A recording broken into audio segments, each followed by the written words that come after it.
Baik, Assalamualaikum warahmatullahi wabarakatuh. Waalaikumsalam warahmatullahi wabarakatuh. Waalaikumsalam warahmatullahi wabarakatuh. Perkenalkan, kami dari kelompok 3, dari kasus 3, untuk anggotanya ada terdiri dari saya, Sarah Miftah, Firdaus, dan Desa Rizky Oktavia. Pada kesempatan ini, kami akan mempresentasikan tugas ujian akhir semester untuk mata kuliah data warehouse dan data management yang boleh Bapak Ibu. Adapun judul materi yang kami bahas adalah analisis perilaku pelanggan dan loyalitas menggunakan basis intelijen dan data management. Next. Baik, pada slide selanjutnya kami akan menjelaskan latar belakang perusahaan, tantangan bisnis, serta tujuan dari proyek data warehouse. Di latar belakangi, Retail Mart merupakan jaringan retail modern yang memiliki ratusan gerai di berbagai kota di Indonesia.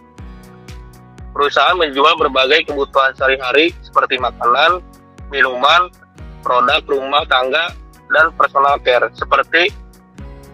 serta memiliki program membership atau loyalty yang mencatat transaksi pelanggan melalui sistem POS di setiap gerai.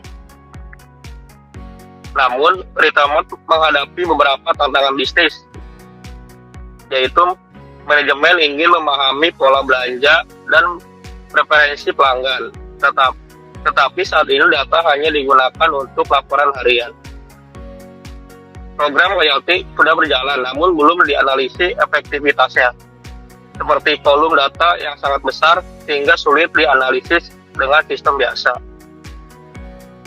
Oleh karena itu, dibangunnya proyek data warehouse dengan tujuan mengintegrasikan seluruh data transaksi, pelanggan, produk, toko, dan waktu dalam satu sistem, serta mendukung analisis data mining dan bisnis intelijen, membantu manajemen mengambil keputusan strategis berbasis data.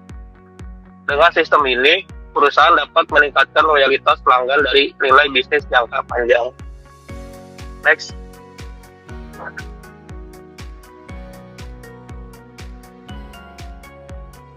Kemudian pada slide ini kami akan membahas peran penting data warehouse dalam perusahaan retail modern.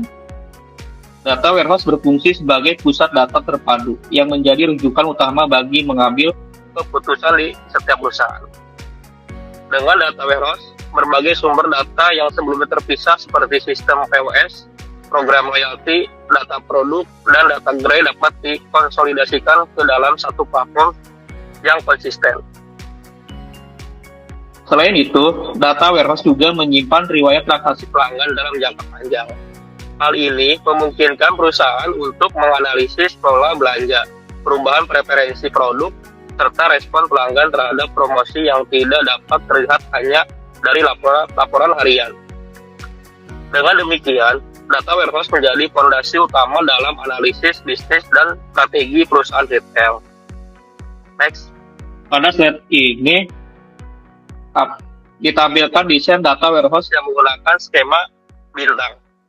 Skema ini terdiri dari satu tabel fakta utama, yaitu fact sales, dan beberapa tabel dimensi pendukung seperti produk, pelanggan, toko, dan waktu. Tabel fact sales menyimpan data inti transaksi penjualan, di mana satu baris mewakili satu transaksi di kasir atau pos. Beberapa field penting dalam fact sales antara lain ada sales ID sebagai ID unik transaksi, kemudian ada product ID, customer ID, store ID, dan lead ID sebagai penghubung ke tabel dimensi quantity sold untuk jumlah produk yang terjual, serta revenue untuk nilai penjualan, diskon untuk nilainya. Dengan desain ini, perusahaan dapat dengan mudah menganalisis penjualan produk, pelanggan, lokasi, dan waktu. Next.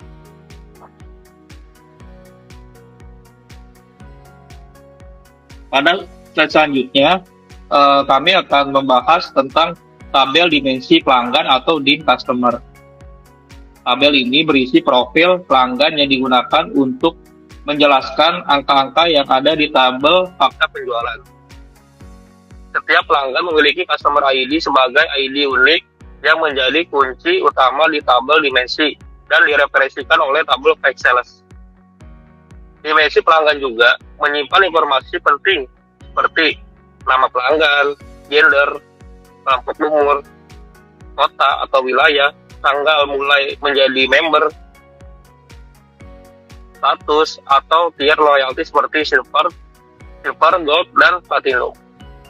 Dengan adanya dimensi ini, perusahaan dapat menganalisis penjualan berdasarkan karakteristik pelanggan seperti usia, wilayah, dan tingkat loyalitas.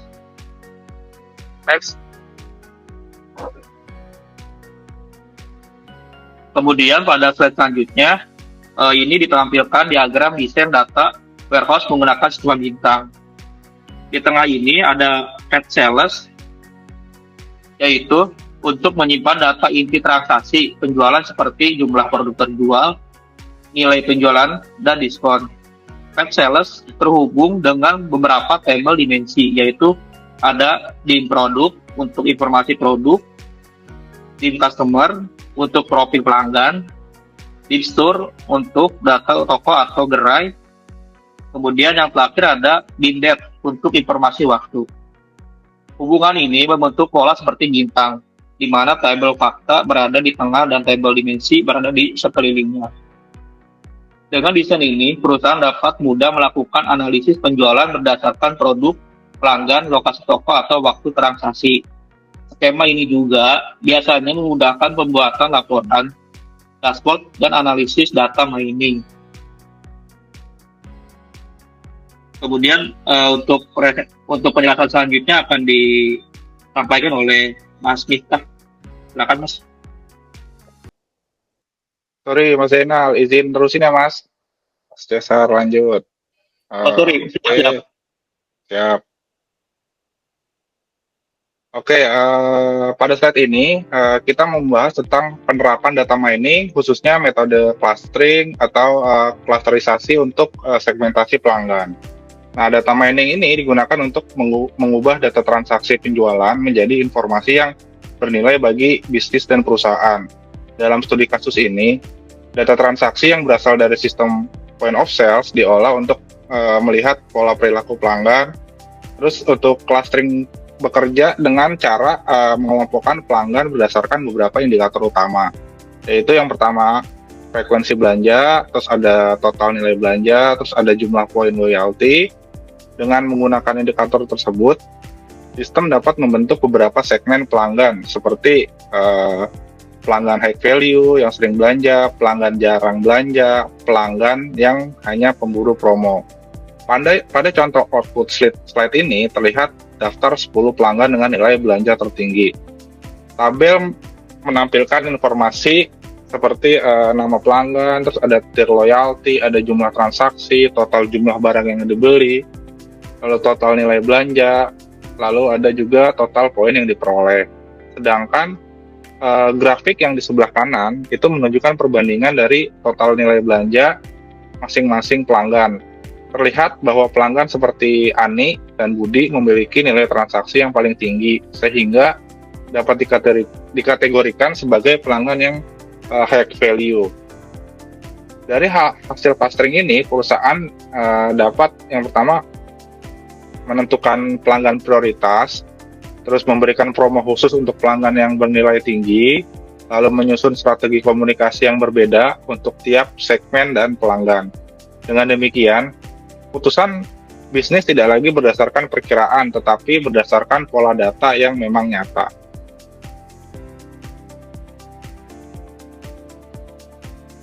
Oke, penjelasan selanjutnya, ini kita mau membahas penerapan data mining menggunakan metode association rule, atau yang bisa dikenal dengan market basket analysis. Metode ini digunakan untuk mencari pola kombinasi produk yang sering dibeli bersamaan dalam satu transaksi. Dengan kata lain, sistem akan menganalisis kebiasaan belanja pelanggan berdasarkan data transaksi yang ada. Contohnya, sistem dapat menemukan pola seperti jika pelanggan membeli susu UHT 1 liter, berarti sering juga membeli snack kentang. Lalu jika membeli beras premium, sering juga membeli minyak goreng. Lalu jika membeli sabun mandi cair, sering juga membeli tisu basah.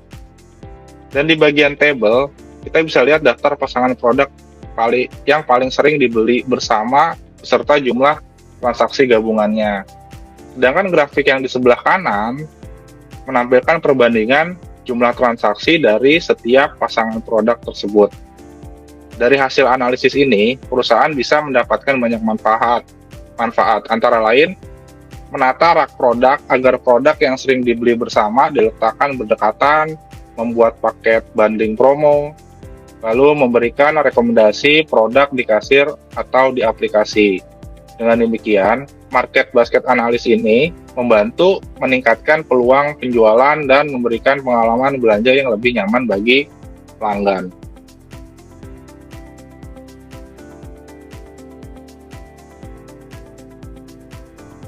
Oke, pada slide ini kita mau membahas penerapan bisnis intelijen atau BI dalam bentuk dashboard interaktif. Sebelumnya manajemen hanya mengandalkan laporan statis.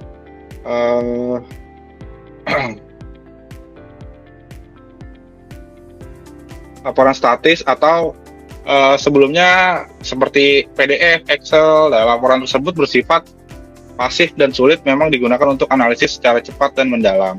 Dengan bisnis intelijen ini, laporan tersebut digantikan oleh dashboard interaktif yang dapat menampilkan data secara real time dan sangat mudah dipahami. Salah satu dashboard yang digunakan adalah dashboard profil pelanggan. Dashboard ini menampilkan berbagai informasi penting seperti segmentasi pelanggan berdasarkan hasil clustering, terus frekuensi kunjungan pelanggan, nilai belanja rata-rata, produk dan kategori yang paling diminati oleh setiap segmen dan tiap wilayah.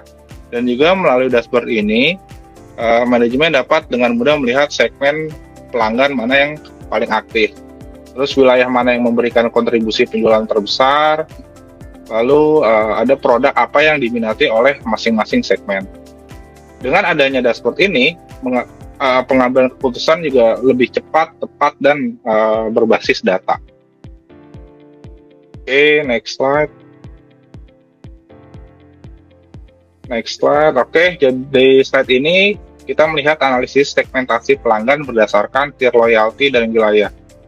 Di bagian tabel sebelah kiri, itu ditampilkan ringkasan data yang menunjukkan segmen pelanggan berdasarkan tier loyalty, wilayah pelanggan, jumlah pelanggan, terus frekuensi kunjungan, terus total belanja, lalu juga rata-rata belanja per transaksi. Sedangkan ada grafik di sebelah kanan, itu menampilkan distribusi total belanja pelanggan berdasarkan kombinasi segmen dan wilayahnya. Sumbu X itu menunjukkan pasangan tier wilayah dan sumbu Y menunjukkan total nilai belanja dari masing-masing segmen di wilayah tersebut. Nah, dari grafik ini dapat kita lihat bahwa segmen silver di Jabodetabek menyumbang total belanja tertinggi. Disusul segmen gold di Jawa Barat, kemudian segmen platinum dan gold di wilayah lainnya. Nah, insight dari dashboard ini sangat penting bagi manajemen, karena menunjukkan bahwa kontribusi penjualan terbesar itu berasal dari kombinasi segmen dan wilayah tertentu. Dengan informasi ini, perusahaan itu bisa menyimpulkan yang pertama, memfokuskan program promo ke segmen dan wilayah yang paling potensial, terus juga menyesuaikan strategi layanan di tiap wilayah, lalu juga bisa mengoptimalkan distribusi stok berdasarkan permintaan wilayah.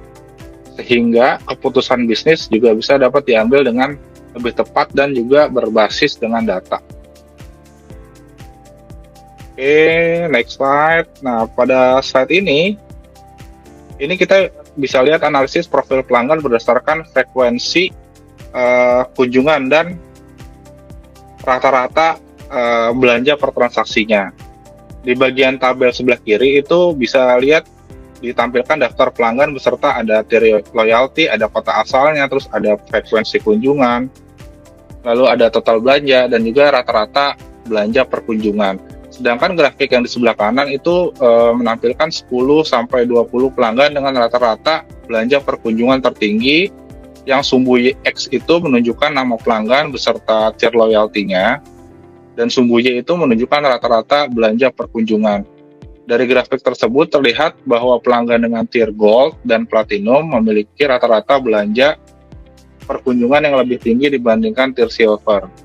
Hal ini menunjukkan bahwa Gold dan Platinum merupakan pelanggan yang bernilai tinggi yang layak menjadi prioritas dalam program loyalty.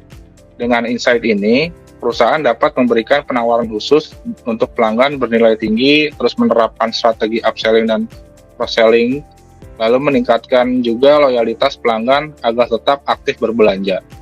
Sehingga perusahaan juga dapat menjaga pelanggan potensial dan meningkatkan nilai bisnis jangka panjang. Oke, next slide. Nah, kalau untuk di slide ini kita melihat analisis mengenai produk yang memang terlaris berdasarkan kombinasi segmen pelanggan dan wilayah. Di bagian tabel sebelah kiri itu ditampilkan daftar. Yang pertama ada segmen pelanggan berdasarkan tier loyalty, terus ada wilayah, ada kategori produknya, lalu ada nama produknya, lalu ada total jumlah produk yang memang terjual. Sedangkan grafik yang di sebelah kanan itu menampilkan 10 kombinasi teratas segmen wilayah produk berdasarkan total jumlah yang terjual. Dan sumbu X itu menunjukkan kombinasi segmen wilayah dan nama produk. Sedangkan itu untuk sumbu Y menunjukkan total kuantitas produk yang terjual. Nah, dari grafik tersebut terlihat bahwa produk minuman untuk segmen Gold di Jawa Barat menjadi kontributor penjualan tertinggi. Dan produk snack untuk segmen Silver di Jabodetabek itu memiliki angka penjualan yang sangat tinggi.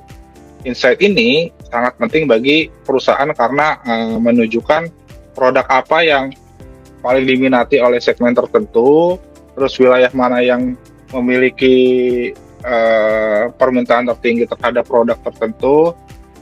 Lalu dengan informasi ini perusahaan dapat menentukan fokus promo berdasarkan segmen per wilayah, mengatur penempatan stok yang lebih optimal, dan juga menghindari kekurangan atau kelebihan stok di tiap wilayah, sehingga untuk strategi penjualan dapat disesuaikan dengan kebutuhan pasar secara lebih tepat lagi.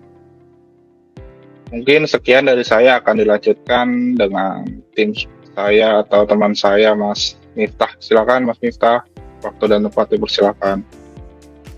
Baik, makasih Mas Cesar. Selamat malam Pak Irfan dan semuanya, rekan-rekan. Saya akan melanjutkan di slide ini dashboard interaktif, yaitu terkait dashboard loyalty dan performa promo. Di dashboard ini kita bisa melihat gambaran kondisi loyalitas pelanggan serta dampak program promosi secara ringkas dan mudah dipahami. Pada bagian ini kita bisa melihat bagaimana dashboard membantu perusahaan untuk memahami perilaku pelanggan dan efektivitas program promosi secara lebih jelas dan real time. Melalui tampilan yang ringkas dan mudah dibaca, dashboard ini bisa menjadi alat bantu untuk memantau loyalitas pelanggan sekaligus menilai apakah promo yang dijalankan benar-benar memberikan dampak pada penjualan. Di next, Mas. Grafik ini memberikan gambaran ringkas mengenai jumlah member di setiap tier loyalty, tingkat keaktifan serta total poin yang dikumpulkan dan ditukarkan. Dari grafik ini juga terlihat bahwa tier Gold dan Silver memiliki jumlah member aktif paling besar, sekaligus kontribusi poin yang paling tinggi. Kondisi ini menunjukkan bahwa kedua tier tersebut menjadi fokus utama dalam pengelolaan program loyalty, termasuk dalam perencanaan kampanye penukaran poin agar tetap menarik dan mendorong pelanggan untuk terus berbelanja. Di next, Mas. Oke, grafik berikutnya menunjukkan persentase pelanggan yang melakukan pembelian ulang, yaitu pelanggan yang sudah bertransaksi 2 kali atau lebih pada masing-masing tier loyalty. Di grafik ini terlihat bahwa tier Gold dan Silver memiliki tingkat pembelian ulang sekitar 33%, dan angkanya lebih tinggi dibandingkan tier Platinum. Hal ini menunjukkan bahwa pelanggan di 2 tier tersebut memiliki potensi loyalitas yang kuat, sehingga program retensi dan cross-sell dapat difokuskan untuk menjaga sekaligus meningkatkan loyalitas pelanggan pada tier Gold dan Silver. Oke, boleh di next, Mas. Grafik ini menunjukkan persentase pelanggan yang berisiko churn di setiap tier loyalty. Nah, ini maksudnya pelanggan yang sudah cukup lama tidak melakukan transaksi jika dibandingkan dengan tanggal transaksi terakhir yang tercatat di sistem. Nah, di grafik ini juga terlihat bahwa sekitar 30 hingga 33% pelanggan di tiap tier masuk dalam kategori berisiko current. Kondisi ini menjadi sinyal bahwa diperlukan program reaktivasi yang lebih terarah, seperti pengiriman reminder promo atau voucher cashback, agar pelanggan tersebut kembali berbelanja sebelum dia benar-benar tidak aktif. Oke, boleh di next, Mas. Selanjutnya kita masuk ke isu etika dan kepatuhan. Jadi dalam pemanfaatan data warehouse dan analitik pelanggan ini tentunya harus diimbangi dengan tanggung jawab dalam pengelolaan data. Dari sisi perlindungan data pelanggan, identitas dan riwayat transaksi disimpan dalam bentuk anonim atau pseudonym. Ini dilengkapi dengan enkripsi serta hanya yang dapat diakses oleh pihak yang memiliki kewenangan. Hal ini penting untuk menjaga kepercayaan pelanggan dan mematuhi ketentuan yang berlaku. Selain itu, perusahaan juga perlu menerapkan keterbukaan dalam analitik. Artinya, setiap hasil segmentasi atau rekomendasi promo harus bisa dijelaskan secara sederhana, sehingga keputusan yang diambil tidak hanya dianggap sebagai hasil sistem, tapi dapat dipahami secara logis oleh bisnis. Dan yang terakhir, perlu dilakukan pengurangan bias secara berkelanjutan. Model segmentasi dan rekomendasi promo harus dievaluasi secara berkala agar tidak menimbulkan ketimpangan atau merugikan kelompok tertentu. Misalnya berdasarkan wilayah, usia, ataupun gender. Jika ditemukan indikasi bias, kebijakan dan model dapat segera disesuaikan. Oke, next, Mas. Nah, ini yang terakhir dapat kita lihat bahwa implementasi data warehouse dan dashboard loyalty ini bisa memberikan nilai bisnis yang nyata bagi perusahaan. Pendekatan ini tidak hanya membantu memahami data pelanggan, tetapi juga mengubah data tersebut menjadi aksi yang relevan dan berdampak langsung. Melalui personalisasi promo, perusahaan juga bisa menyusun rekomendasi voucher dan bundling yang lebih tepat sasaran berdasarkan segmen pelanggan, kemudian riwayat belanja dan juga preferensi produk. Hal ini membuat program promosi menjadi lebih efektif dan efisien. Di sisi lain, sistem loyalty yang terukur juga bisa mendorong peningkatan loyalitas pelanggan karena pelanggan yang aktif mendapatkan penghargaan poin dan tier yang jelas, sehingga mereka juga terdorong untuk terus kembali berbelanja. Dampak jangka panjangnya adalah meningkatnya nilai kontribusi pelanggan, menjaga pelanggan yang bernilai tinggi tetap aktif sekaligus mengurangi resiko pelanggan yang berhenti berbelanja. Oke, jadi kesimpulannya dalam presentasi kali ini, data warehouse ini menjadi fondasi utama analitik. Kemudian data miningnya membantu memahami perilaku pelanggan, dan juga business intelligence ini menerjemahkan insight menjadi keputusan strategis yang meningkatkan nilai bisnis bagi perusahaan retail. Mungkin ini saja yang dapat kami sampaikan. Terima kasih Pak Irfan atas perhatiannya.